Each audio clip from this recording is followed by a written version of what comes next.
পহেলা September Bangladesh জাতীয়তাবাদী দল বা বিএনপির ৪৭তম প্রতিষ্ঠা বার্ষিকী পালিত হয়।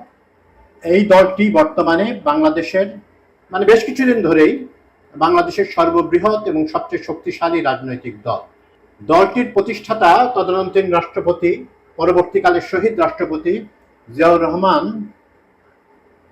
কে নিয়ে আজ কিছু কথা বলবো।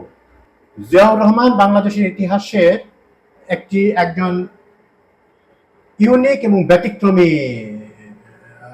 চরিত্র। উনি তার পার্সোনাল সততা, নৈতিকতা ইত্যাদি আমরা খুব কম শাসকের মধ্যেই আমরা দেখেছি।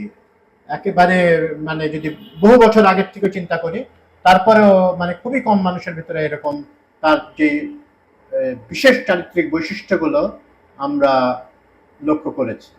একটা ইউনিক ব্যাপার হচ্ছে, অনেক ইউনিক ব্যাপারের ভিতরে একটি হচ্ছে, সাধারণত মিলিটারি থেকে যারা ক্ষমতায় আসীন হন, ওনারা কোনো কুদেতার মাধ্যমে আসেন, অভ্যুত্থানের মাধ্যমে আসেন, সেনা অভ্যুত্থানের মাধ্যমে আসেন।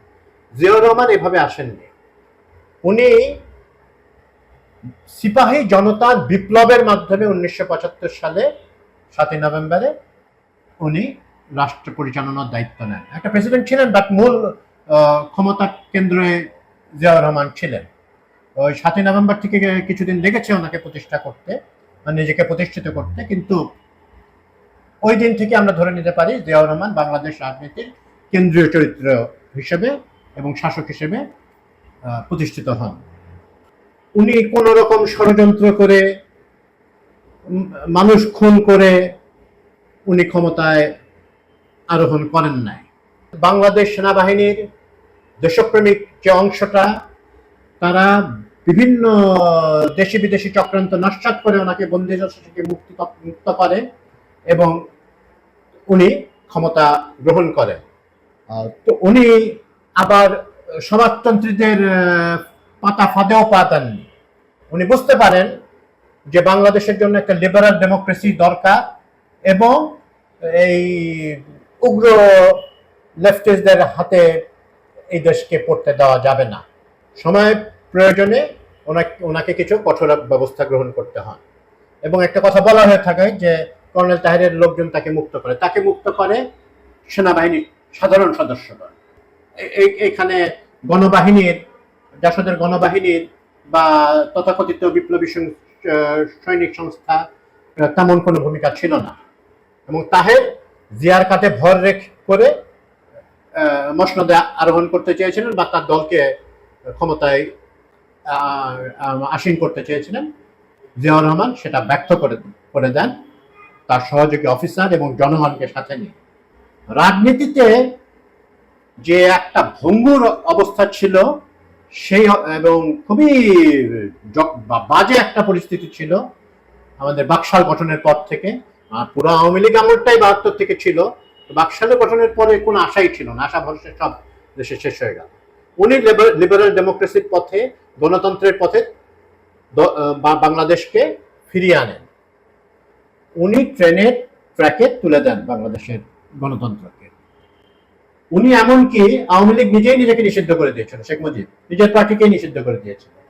তো উনি আওয়ামী লীগকেও রাজনীতি করার সুযোগ দেন এবং ৭১ সালের পর থেকে যে শক্তিকে বারবার পাকিস্তানপন্থী বলে বলতেন, ওনারা স্বাধীনতা মেনে নেওয়ার পরেও ওনাদেরকে পাকিস্তানপন্থী বলা হয়, উনি শাহ আজিজকে ক্ষমতায় তার প্রধানমন্ত্রী করেন এবং লেফটিস্ট লোকদেরও তিনি জায়গা দেন এবং cabinet was A cabinet of talent.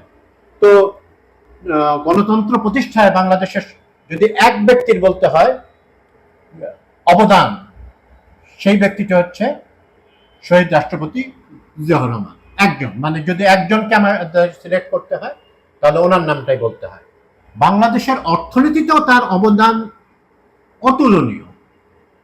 আমাদের অর্থনীতি যে দুটো ভিত্তির উপরে দাঁড়িয়ে রয়েছে বর্তমানে, সেটি হচ্ছে, আপনারা জানেন যে বাংলাদেশের পোশাক শিল্প এবং প্রবাসী শ্রমিকদের পাঠানো রেমিটেন্স, দুটো ক্ষেত্রেই জিয়াউর রহমান অগ্রণী ভূমিকা পালন করেন। বাংলাদেশের টেক্সটাইল এবং গার্মেন্টস ইন্ডাস্ট্রি যত রকম প্রণোদনা দেওয়া দরকার, ট্রেনিং দেওয়া দরকার, এটা জিয়াউর রহমানের সরকার করেন। হ্যাঁ, এটা নুরুল কাদের সাহেব স্বীকার করবেন। তো এবং আগে বিদেশে লোকে যেত কি পড়ালেখা করতে বা কাজকর্ম করতে খুবই বিচ্ছিন্নভাবে, এটাকে স্ট্রিম লাইন এবং অর্গানাইজ করেন, একটা সাংগঠনিক রূপ দেন জিয়াউর রহমান। ওনার আমলে মধ্যপ্রাচ্যে মানুষ যাওয়া শুরু করে শ্রমিক হিসেবে, এবং ওনারা মাথার ঘাম পায়ে ফেলে যে ইয়েটা টাকা পয়সা পান সেটা দেশে পাঠান এবং দেশটাকে অর্থনৈতিক টাকা সচল রাখেন। এই জন্য আমরা এত ঘাত প্রতিঘাতের পরেও এখন $31 বিলিয়ন উপরে বাংলাদেশে রিজার্ভ। জিয়াউর রহমানকে কৃতিত্ব দিতে হবে, প্রধান কৃতিত্ব দিতে হবে। পররাষ্ট্রনীতির ক্ষেত্রে উনি অত্যন্ত প্র্যাগম্যাটিক ভূমিকা পালন করেন, অত্যন্ত একজন যুক্তিবাদী এবং এবং মানে কূটনীতিতে পারঙ্গম এক ব্যক্তির ভূমিকা উনি পালন করেন। বাংলাদেশ তো আইসোলেটেড ছিল শেখ মুজিবের আমলে। জিয়াউর রহমান বিভিন্ন দেশগুলির সাথে, বিশেষ করে যাকে মুসলিম বিশ্ব বলা হয়ে থাকে, তাদের সাথে, পাশ্চাত্যের সাথে, আগে কি দু একটা মানে ইস্ট ব্লকের কান্ট্রি আর ইন্ডিয়া, এই নেপাল ইত্যাদি, মানে এরাই তো ছিল হ্যাঁ আমাদের বন্ধু রাষ্ট্র।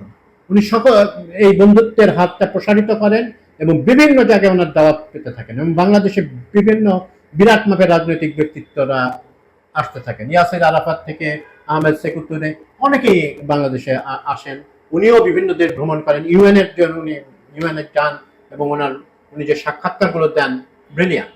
উনি অর্থনৈতিক ক্ষেত্রেও যে খাল কাটার কর্মসূচিটা ভুলে গেলাম, বাংলাদেশের বন্যা প্রতিরোধে উনি তো বেশি দিন আসলে পারেন নাই, পারলে খুব ভালো হতো দেশের জন্য।